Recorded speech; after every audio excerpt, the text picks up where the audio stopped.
The pickup artists reunite and lay the smackdown on 5 11-pound plates.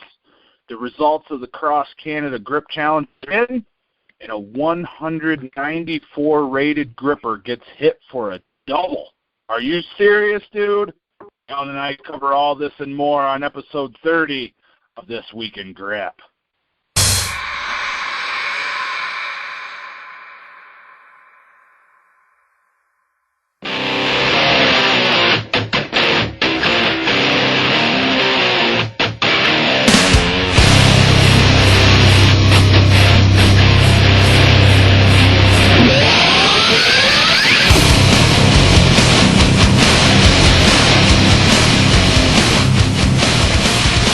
Hey, Alan, how are you, man? It's episode 30 already, brother. I'm doing real good. How's your King Kong training going? Hey, everything's going pretty good, man. I can't complain about anything, especially that stub. No sense complaining. No one's going to be listening anyway, brother. Yeah. No, but I took Marco Bull's advice and pretty much ditched the stub this week and the other stuff, just like in the article that you highlighted in last week's show, dude. So I'm gonna try that out.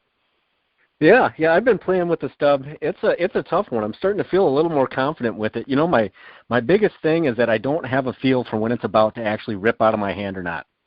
It always feels like it's there. You know, with everything else, you can kind of feel like it's coming. But with that, it just sort of sneaks up on me, and that's when things get kind of brutal. Yeah. That's been kind of fun to play with. Yeah, I actually had to skip. Well, not skip, but I missed my scheduled Saturday training this weekend. We were camping at this place called Bucktail Camping Resort in Mansfield, Pennsylvania. But I did catch a really good back and shoulder workout with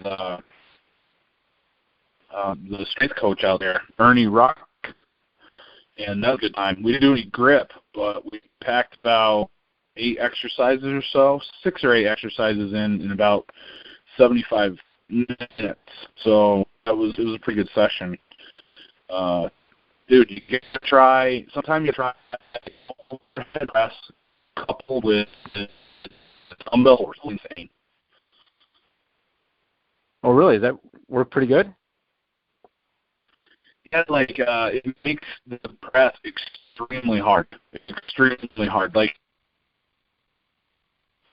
I think we were doing step 8, 155, maybe 165 on there, which, you know, for comparison, I've done 250 or 255 in the past when I was probably 50 pounds heavier. But, no, not quite 50. But anyway, 165 was really hard to get for a set of 8. Because my triceps were just totally wasted after the pullovers with dumbbell. It was really sick. Nice. Yeah, man. So let's get right into this. We got a short night tonight. First off, I want to say thank you to everybody. We're up over 500 results on Instagram for the This Week in Grip tag. And I think probably 25% of the increase came from the pickup artist training session over the weekend, bro. Did you see all the videos guys put out? I did. I saw some impressive stuff, some things I definitely hadn't seen done by anybody else before. So it looked like Bob Sundin was back in action. Hadn't seen much from him in a little while. And he was killing it. And, it looked like they all put on quite a show. Yeah, if you look on, I believe it's James or Rita's channel. I think that I saw most of them. It looked like everybody, Bob, James, and Jason Otto, all just manhandled the 5'11" field plates, I guess. I didn't actually close enough look to see what they were, but I kept seeing pound plates mentioned several times. Yeah, yep, they were 5 kilos, and we saw an awesome hand-to-hand transfer, kind of for a double out of Bob Sundin. That was impressive. And then a lot of 2-finger and 3-finger picks, and then James Rodriguez even hit the 4. But it sounds like he's working on cleaning 5, but he cleaned the 4 pretty easy. So that was That was some solid work. I definitely haven't. I don't know that I've seen anybody do a 5.5 air transfer before, so that looked pretty cool. Yeah, yeah, man. So what else? Were there any other feats that came out of that session, or like any other feat items that were worked on, or was that pretty much it? I'm not seeing anything else on Instagram right now. That was all I saw out of those guys. Was pretty much that bit of work, which was just impressive nonetheless. So I like how they do it. They always get together outside too, it seems like. wasn't raining this time. That seems to be Bob Sundin's normal style. So right. Crappy weather, so I guess he can do it when it's sunny out too, apparently. Yeah, yeah. I saw that. What else? Did you see the video that Jerome Bloom put out regarding stub technique? I did. Yeah. Yep. And that was good. That was actually really useful. And I had actually I gripped that pretty much the way he showed already, but it was a good explanation nonetheless. So I don't think I could get it right on my knuckle. That'd probably be pretty uncomfortable. But where he kind of shows is a pretty good spot. So cool, good. I haven't put it into effect yet. I haven't tried it at all because, like I said, we were out of town over the weekend. But I plan on doing it. And of course, he's still out after his surgery, so we're wishing him well. And I got to get his name updated on the records list for the bull rings because he really slaughtered some numbers. And he did, on doing that. Yeah. Yep. Oh, he's been chomping at the bit. If you just saw that meme he put out there, sounds like he's ready to get back at it. Yep. Yeah. Well, if on the bright side to Jerome here, when Yuha was down for the count for a while, he came back battered never. We're seeing some big numbers out of him again. So this is just kind of an extended deload. I'm sure Jerome will be back just killing it in no time. So this will actually be a good little break from it all. Yeah, and speaking of coming back, has been getting back into it. He's put up several clips over the last couple weeks of him doing some grippers and doing some curls and things like that. So that's good to see as well. He's coming back from, I believe, an ACL tear or something like that. It was a quadriceps tendon rupture that he had repaired, I guess. Yeah. He just actually posted a 190-pound, what he was referring to as a rolling thunder lift. It definitely wasn't a rolling thunder though, but it was a rolling handle. But it was a solid lockout lift, nice pause at the top, and a gentle set down. So he's keeping all his top end strength. Now, and you're talking about the one where he's kind of standing by these green uprights, right? Yeah. Yep. I got to check this video out because I haven't seen this. Yeah, I don't know what that is. No, it's definitely not a rolling thunder. It's not. It doesn't look like a crusher to me either. I couldn't figure out what it was. It almost looks like I wonder if maybe that's something that Andrew Dew might have made. I don't know. Oh, that could be. I almost thought it looked like a weird tinted Mammoth Grip Tools handle, but I guess that's not really what it is. It doesn't fit the regular size, size and dimensions. Yeah, it wasn't familiar to me at all. Well, nevertheless, I'm glad to see him getting back into it, and naturally he's already up right around 3.5 numbers, so that's good. Yeah.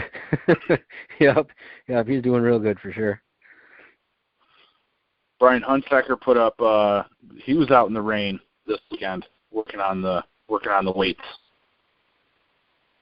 He did a little burnout with 500 plus on the barbell overhand pull from blocks.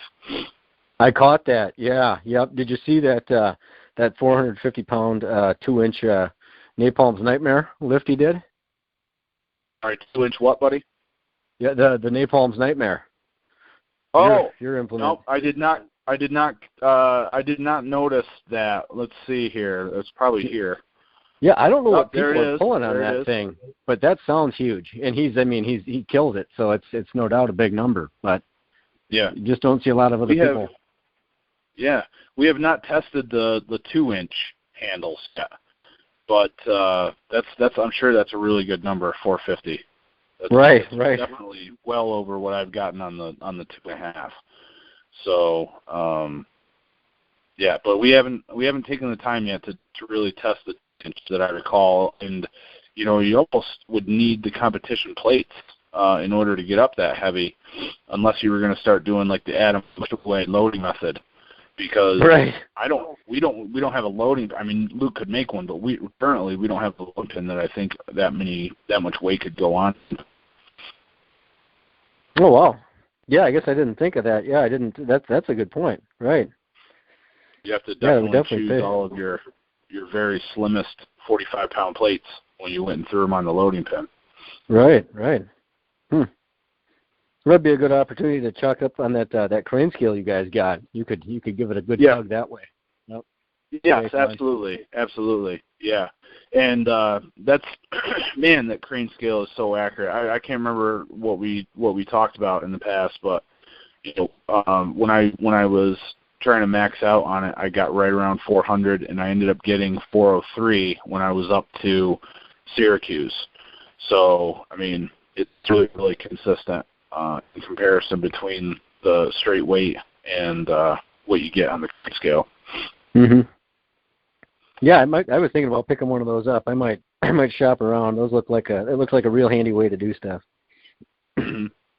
Yes.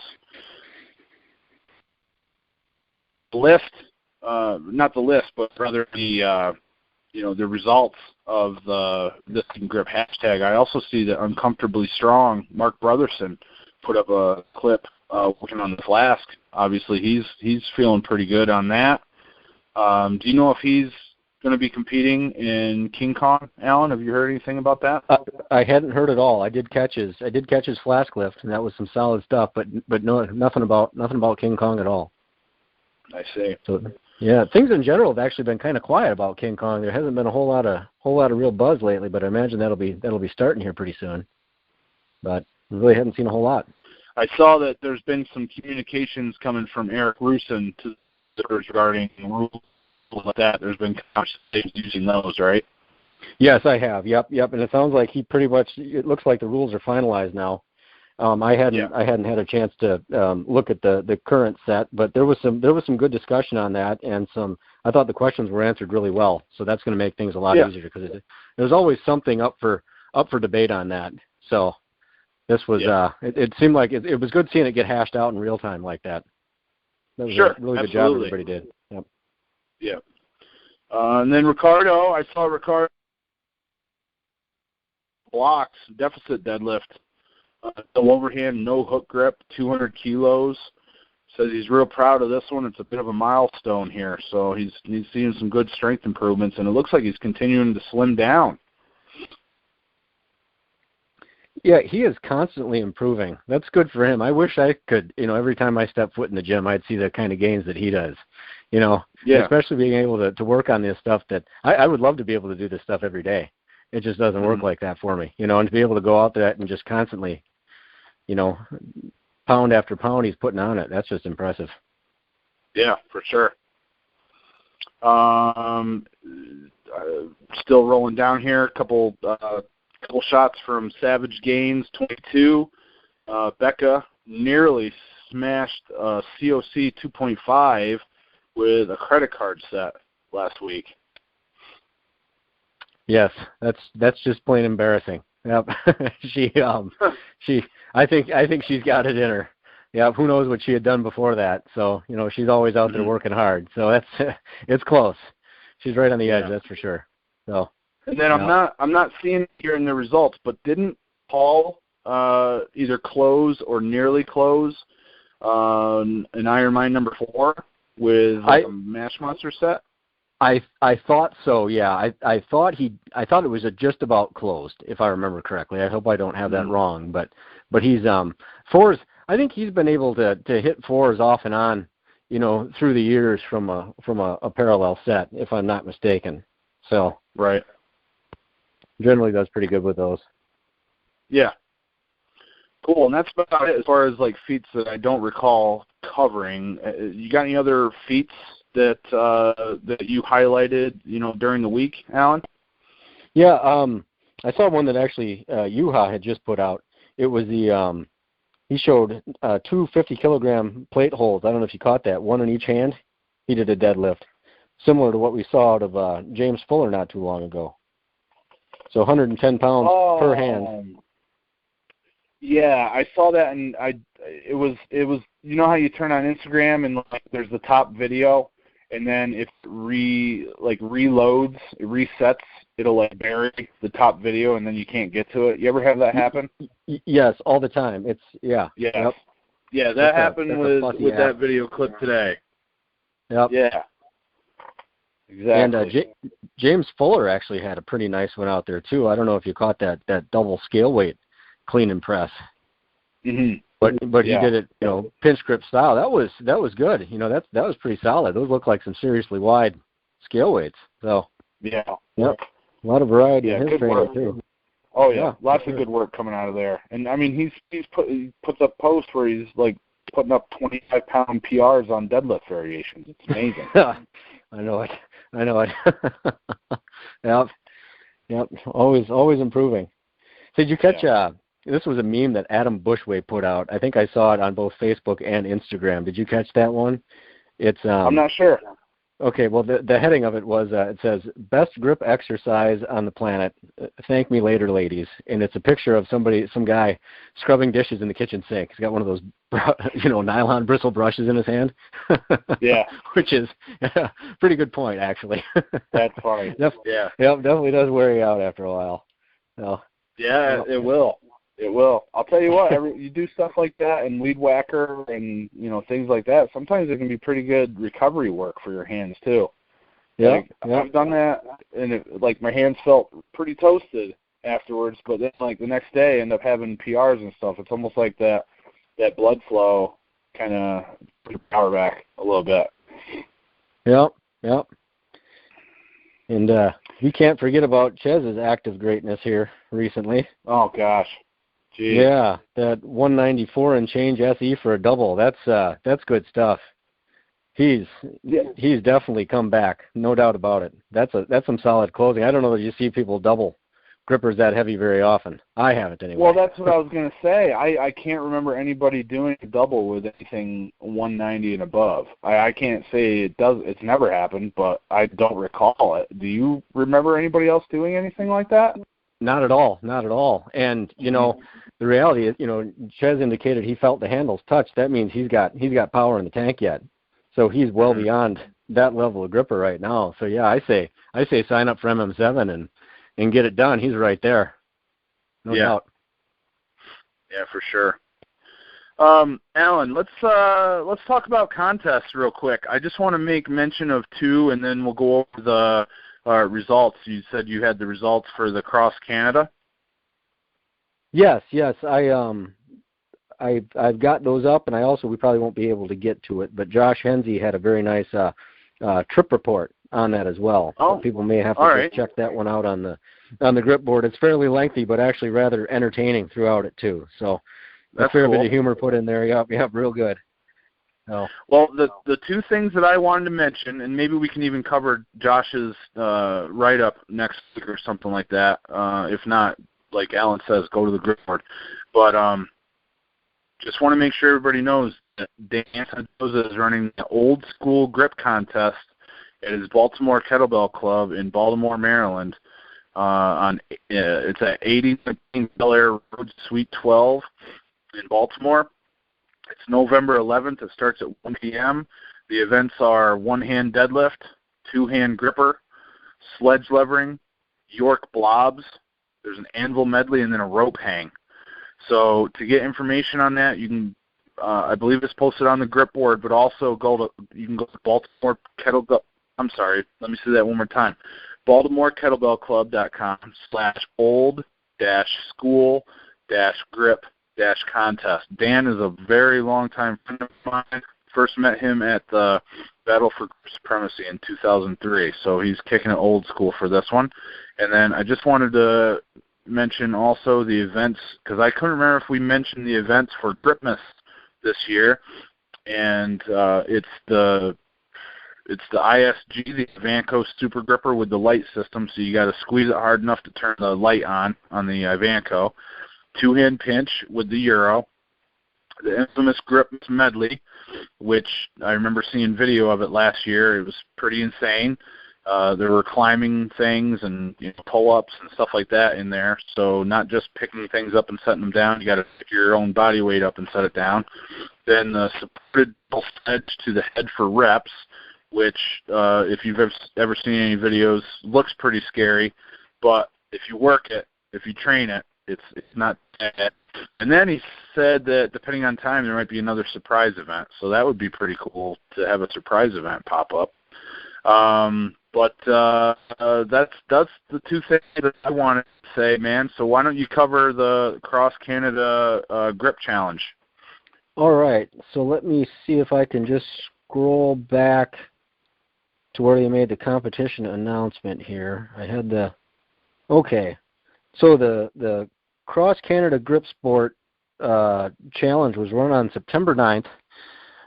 Looks like there were several locations. They were indicated as Ottawa, Edmonton, and I thought there was one other one. I'll get to that when we get to the actual results. But there were 4 events. There was the World Grip Gold Bar, 2.5-inch FBBC Crusher, Iron Mine Hub, and the Silver Bullet. It was run in the typical format: 4 attempts, rising bar, reverse strawman scoring. Looks like awards for top 3 finishers in each class. And let me see if I can get back to the results here. Looked like they had a great turnout. I think it was about 26 people or so, or 23 people, excuse me, that showed up for it. Oh, yeah. Boy, that's kind of,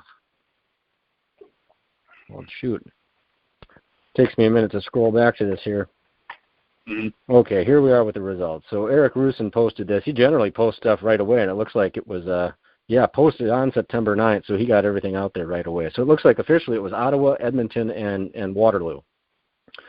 So individual weight class results. So it looks like there was 83K. Doesn't look like there was a 93K class. It looks like 105, 105 plus, and then there was a men's 50 plus class, and that was the weight classes. I don't see that there was any women competitors that I can detect offhand. But so starting with results, weight class results. First one should be no surprise. Dan Fleming took first, followed by Philippe Tremblay got second, and Matthew Darling got third. That was the 3 competitors for the 83 kilo class. 105K class, of course, Eric Rusin, first place, followed by Josh Hensey got a second place. So congratulations for him. There was a Tyler Bolzon got third, Andrew Dubé fourth. So that's a solid one too. There's 12 people overall in that class. It looks like a Neil Cantwell got fifth, Mark Lucina sixth, Richard Blanchard seventh, and some of these names are going to get real tough here. Nicholas Bujnovic was eighth, Jeff King ninth, Colin Dorr 10th, Keith Stevenson 11th, and Tony Reed 12th. And 105 kilograms, so Rob McMurrin took first place. So we saw him at SJ4, real nice guy. Mike Murray, recent captains of Crush, took second place. Rick Heidebricht, and this guy actually had a pretty monster number that was impressive. We'll get to that in a bit here. But he was third. Justin Major was fourth. That's a name I think has come up before, so a lot of these look to be repeat competitors here. Jason Steves took fifth. Followed by Ben Collins at sixth, Gustav Bush. So he actually, that was seventh in his class, but he would have been in the 50-plus division. And then David Laidlaw got eighth. So, yep, and here's the 50-plus. So it was Richard Blanchard took first, Gustav Bush second, and Keith Stevenson third. So overall, looks like Eric Rusin won the overall, followed by Dan Fleming at second place. It looks like that was actually just about a tie. Rob McMurrin also had the same amount of points in third. Mike Murray was fourth, Justin Major fifth, Rick Heidebricht sixth, Ben Collins seventh, Josh Hensey eighth, Jason Steves ninth, Gustav Bush 10th, Tyler Bolzan 11th, David Laidlaw 12th, Mark Lucina 13th, Neil Cantwell 14th place, Andrew Dubé 15th, Matthew Darling 16th, Richard Blanchard 17th, Nicholas Bujnovic 18th, Jeff King 19th, Philippe Tremblay 20th, Colin Dorr 21st, Tony Reed 22nd, and Keith Stevenson 23rd. So great individual events results here. So it looks like Dan Fleming is the guy to beat on the gold bar, evidently, because he put nearly 8 pounds over everybody else on those lifts. It looks like he got just about 72.5 pounds on the gold bar. Wow. And that was good for first. Yeah, followed by Jason Steves at 64.5 or so. So good for him. That's a solid lift. And then it looks like Eric Rusin and Justin Major all both tied for third at just about 64 pounds. So some solid numbers there. This was one that really caught my eye from Rick Heidebricht, a 2.5-inch crusher. This guy hit 205.35 pounds. That's a solid crusher. Oh, yeah, dude. That's a really good lift. Yep. I would have had Eric Rusin picked to take that in the competition, and he actually got second. And get this, it was 190.41. So that's that gives you an even better idea of how monstrous a number that really pounds. is. Yep. Wow, yep. Yeah. So that's gigantic. Yeah, real impressive stuff there. Otherwise, I mean, Rob McMurrin had a great day with it, 178. Mike Murray, 176. So that Mike Murray, not only does he have it in the crush, but he's got a solid. That guy he's on track for an inch dumbbell lift if he hasn't done it already. That's right out there. So yeah. Well, he's a big boy, man. He really is a big guy, and looks like he's got some serious paws on him. So maybe just a matter of time until you can cross paths with it. Yep. And there was some nice hub numbers too. It looks like Mark Lucina hit 69.2 pounds. So that's a good Iron Mind hub number. For sure. 2 lifts up over the 60. It looks like 6 of the competitors hit over the 60-pound mark. Dan Fleming was just about 60 on the head, and then Mike Murray hit 60. So, Eric Rusin just about 64. So monster numbers there. So yeah. Silver Bullet looked fairly close on the top end. Looks like Mike Murray held it for 36.21 seconds. So that's a good bad. number. Yeah, and that's not at the at end, all. right? This is the last event.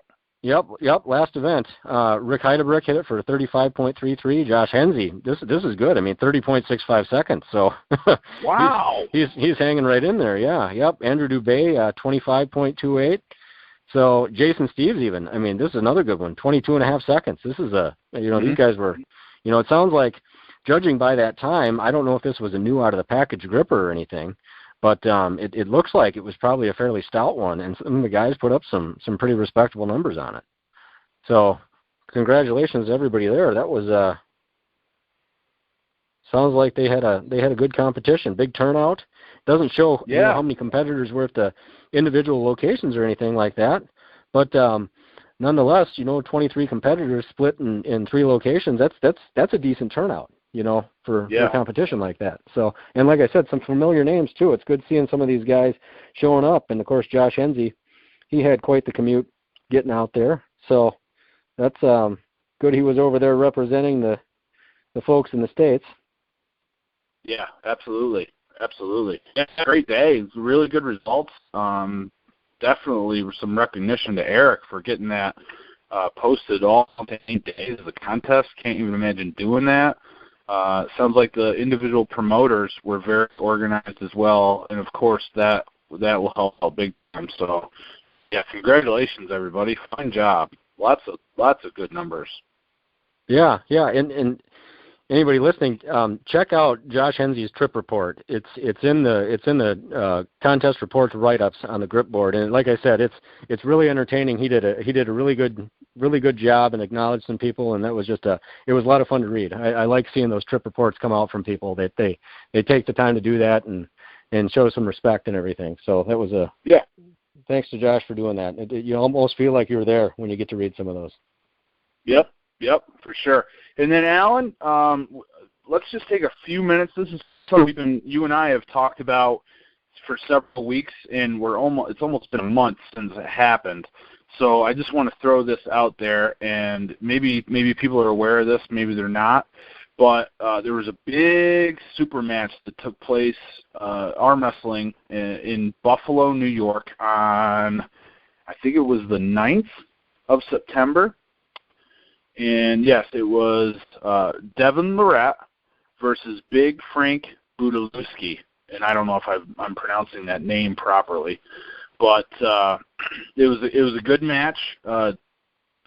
Big Frank ended up winning the first match of 3, and then Devin took the next 2. So Devin won the overall in the best of 3 of the super match. But here's the big thing to talk about, Alan. I know you and I talked about this portion. Frank Budalewski put up a video of himself.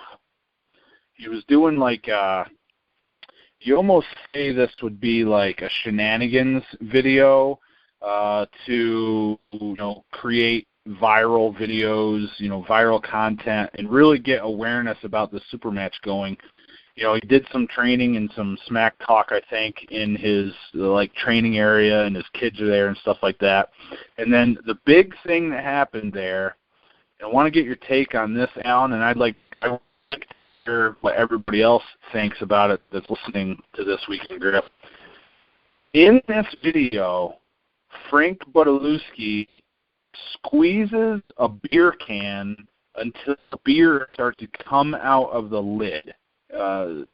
He doesn't pop the top on it, but he supposedly squeezes this thing so hard. It looked like the black can, maybe Natty Beast or whatever they call that, Natural Best or whatever it is. But the beer actually popped through the drinking area without him, actually popping the top. So, have you watched that video, Alan? Have you seen that? I have seen that, yes. Okay. I didn't get a very good look at the can. My gut feel, though, I guess I thought things looked a little suspect to me there. I guess, that Frank, I'm looking at his picture right now, he's a great big strong dude. I guess I would like to see that reperformed more or less in the way that we kind of do some things when we're submitting stuff for feats. A little bit better documentation, maybe something more shown to the camera and something like that. I need to be convinced a little better, because that just the way it came out of the can, something just seemed strange to me, and there was no shaking of it, no anything. It was just a little too casual, if you will. Something didn't feel right. I'd rather seen that just documented a little differently, and then I'd really be willing to give credit where credit's due then. Oh, for sure. I guess absolutely. probably more of a technicality for me at this point. Yeah. It would be a tremendous feat. It almost looked like it could have been slightly opened, just a crack, and then he made it look like he was squeezing, and then squeezed just hard enough so that it fizzed out of the thing. I've never popped a can of beer by strangle holding it. I've done it where you do a chest crush and then eventually it pops out of one of the ends of the can. But I've never squeezed so hard with just one hand that I made one pop. Mainly because, man, I'm afraid of it popping and then it's slicing open my hand. That's the big thing. I guess I would be tempted to try it if I had a leather glove on and be protected a little bit better. But going with a bare hand, dude, there's just too much risk there. So I wish I had tried it before so that I could see how hard it is. You know what I mean? I'd be able to put it into perspective a little bit better if I had actually tried to squeeze a beer can with one hand in the past.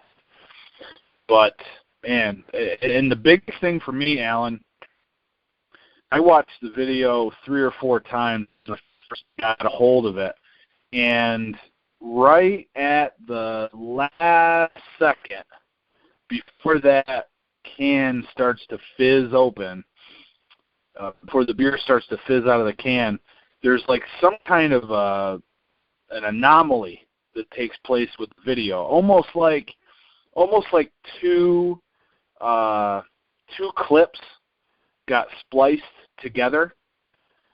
I don't know if you caught that. I didn't. It's some kind of a ripple almost that goes through the video, and there's sometimes in working on videos over the years, sometimes when, for instance, if I'm talking into the video camera I can, if let's say I say or something like that, or I say like make a mistake or something that's like I say the wrong word or something like that.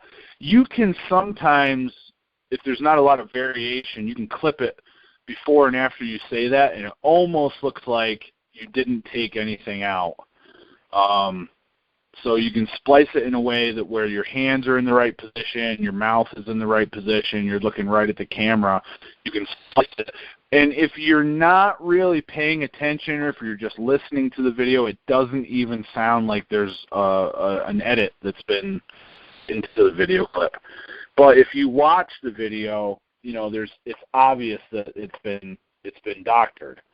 And I saw something like that in the video, so it was kind of, it caught my eye, and it was like right before it happened. And then another thing at the end is one of his kids is filming, and he's like, "Did I get it?" Yeah. And it's like, what do you mean did you get it? You're standing right there looking at it. So, so I don't know. And it may have literally, it's not like he's necessarily putting this video out there to dupe the entire grip community.